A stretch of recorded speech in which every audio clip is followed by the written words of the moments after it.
Sinako nga mga kandila ang natigom sa sulod sa Magellan's Cross sukad magsugod ang kalihukan sa fiesta ni Senyor Santo Niño. Sayra nato kini sa report ni Alan Domingo. Ingon nini kadaghan ang mga kandila ang natigom sulod sa Magellan's Cross gikan sa mga deboto nga mihalad nini.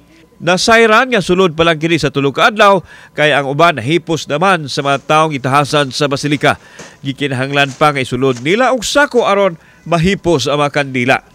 Kini ang mga kandila nga atong nakita karon diri sulod sa Magellan's Cross. Sulod lang ni sa tulo ka adlaw na natigom.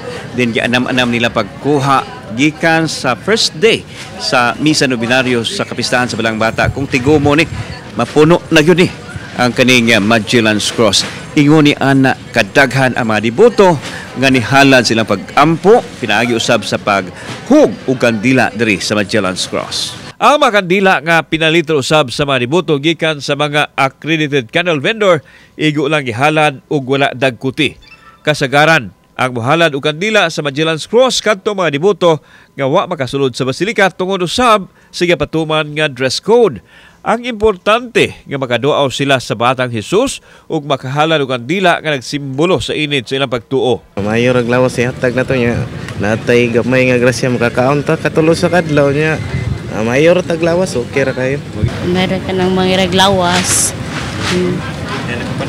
Oo, man na.